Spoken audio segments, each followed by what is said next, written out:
नमस्कार साथियों।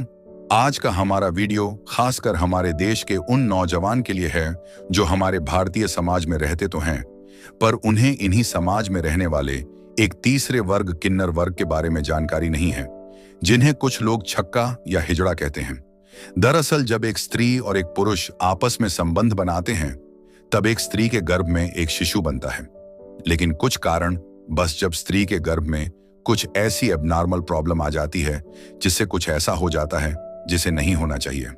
हम सभी जानते हैं कि पुरुष के शुक्राणु और औरत के अंडाणु से मिलकर एक शिशु का जन्म होता है, और इसी प्रक्रिया में जब एक्स क्रोमोसोम और वाई क्रोमोसोम आपस में मिलते हैं, तब एक लड़के का जन्म होता है।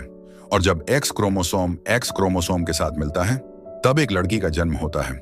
लेकिन जब एक्स क्रोमोसोम के साथ साथ वाई क्रोमोसोम से भी मिलता, या फिर एक्स क्रोमोसोम ओ क्रोमोसोम के साथ मिलता है, तब औरत के गर्भ में एक किन्नर शिशु जन्म लेता है। हालांकि जब एक किन्नर शिशु जन्म लेता है, तब उसकी पहचान नहीं की जा सकती कि वह एक किन्नर शिशु है, क्योंकि वह बाकी बच्चों की तरह ही दिखाई देता है। लेकिन जब समय बीतता जाता है, तब उसके अंदर कुछ ऐसे परिवर्तन आते हैं जिसमें यदि उसने एक पुरुष किन्नर के रूप में जन्म लिया है, तो उसकी इच्छाएं एक लड़की जैसी रहेगी। और जो इच्छाएं वास्तव में एक लड़की को होती, अर्थात जब एक पुरुष किन्नर जवान होगा तो उसके शरीर में स्तनों का विकास होगा, लेकिन उसका शरीर बाहर से दिखने में महिलाओं जैसा होगा। इसके साथ साथ उनके एक छोटा सा लिंग भी होगा, लेकिन जो किसी काम का नहीं होगा। और दूसरी तरफ यदि हम महिला किन्नरों की बात करें, तो जब महिला किन्नर जवान होगी तो उसके अंदर पुरुषों की तरह लिंग भी होगा, और उसके साथ साथ उसके शरीर पर स्तन भी होंगे, लेकिन उसके अंदर की इच्छा पुरुषों जैसी होगी है, और वह महिला की तरह दिखेगा। यदि हम किन्नरों के इतिहास की बात करें, तो किन्नर आज से नहीं, हमारे समाज में प्राचीन समय से रहे हैं। इसका उदाहरण हमें महाभारत में शकुनी मामा के रूप में मिलता है। और यदि आपने पद्मावत मूवी देखी हो, तो उसमें अलाउद्दीन खिलजी का सेनापति मलिक काफूर भी हिजड़ा ही होता है।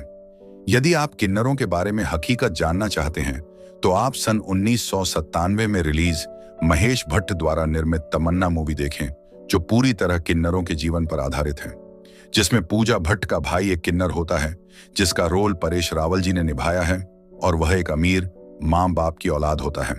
लेकिन जब उसके माँ बाप को पता चलता है कि उनका बेटा किन्नर है, तो वे उसे एक कचरे के डिब्बे में फेंक आते हैं, और फिर उसका पालन पोषण किन्नर ही करते हैं। लेकिन परेश रावल जी जो एक किन्नर होते हैं, उनकी बहन फिल्म में पूजा भट्ट होती है।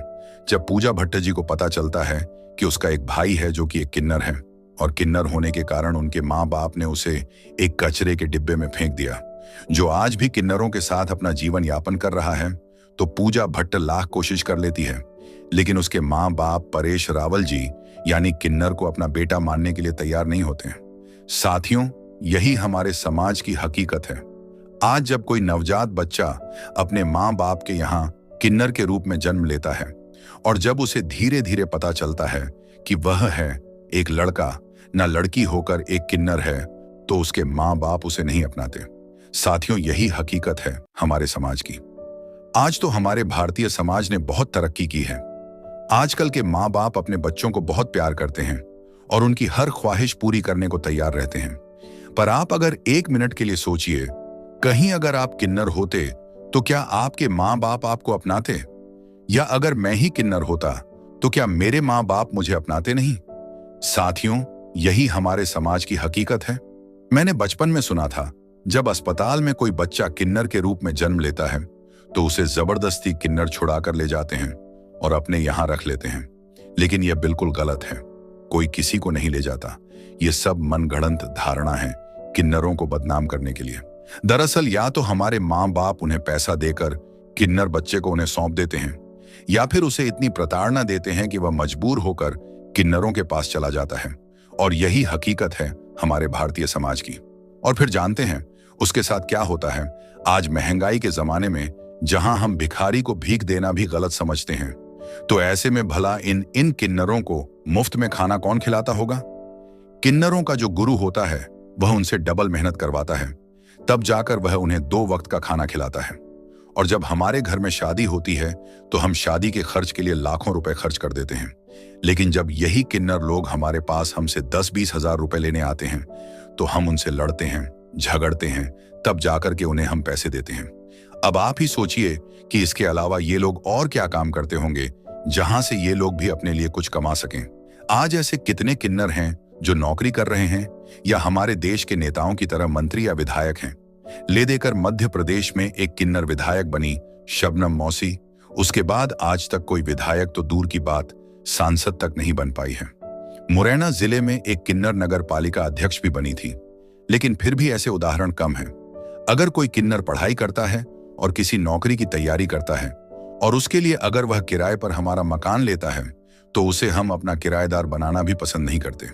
अरे किराएदार तो दूर की बात, अगर कोई किन्नर बस में सफर करते समय अगर हमारे बगल वाली सीट पर बैठ जाए तो हम उसको देखकर विचलित हो जाते हैं और अपनी सीट को बदलने की कोशिश करते हैं।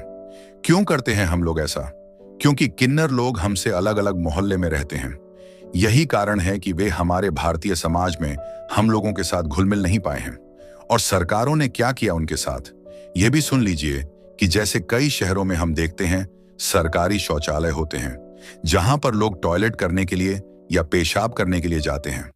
ऐसे में अगर कोई महिला किन्नर वॉशरूम करने के लिए महिलाओं के वॉशरूम में जाएगी तो वह पुरुषों की तरह खड़े होकर पेशाब करेगी, क्योंकि वह एक महिला किन्नर है और उसके अंदर की इच्छा आदमी की तरह है, इसलिए उसको असहज महसूस होगा, तो हम उनके लिए टॉयलेट तक नहीं बना सकते।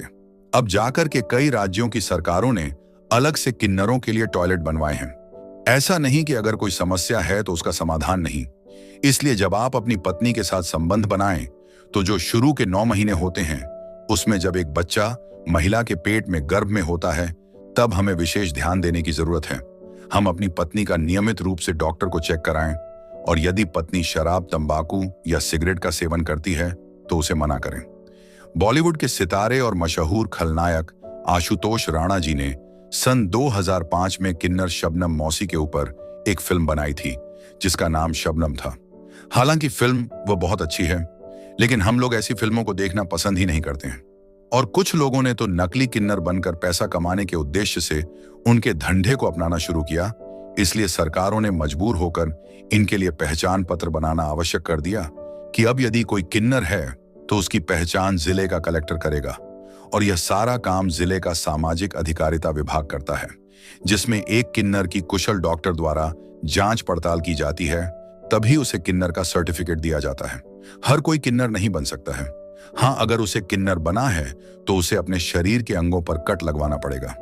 किन्नरों के अधिकारों को देखते हुए भारतीय सरकार ने ट्रांसजेंडर व्यक्ति अधिकारों का संरक्षण अधिनियम 2019 बनाया है और यह कानून उनकी पहचान को मान्यता देता है और शिक्षा, रोजगार, स्वास्थ्य और आवास जैसे क्षेत्र में उनके साथ भेदभाव को रोकता है। साथ ही सुप्रीम कोर्ट के 2014 NALSA के फैसले ने उन्हें संवैधानिक अधिकार दिए हैं। साथियों, साथ में हमें तारीफ करनी होगी डॉक्टर लक्ष्मी नारायण त्रिपाठी की, जो कि किन्नर है और जिनके नेतृत्व में सन 2015 में किन्नर अखाड़ा की स्थापना 13 अक्टूबर 2015 को उज्जैन में की गई। उसके बाद फिल्म अभिनेत्री ममता कुलकर्णी जी ने इस आचार्य महामंडलेश्वर का पद ग्रहण किया। इस अखाड़े को बनाने का उद्देश्य किन्नरों को सनातन धर्म से जोड़ना है। साथियों, किन्नर किसी एक धर्म का नहीं होता, वह किसी भी धर्म के मां बाप के यहाँ किन्नर के रूप में जन्म ले सकता है। बस जरूरत है तो हमें उसे अपनाने की।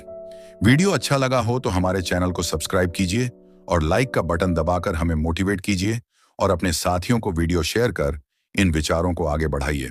मिलेंगे अगले वीडियो में, तब तक के लिए धन्यवाद। जय हिंद।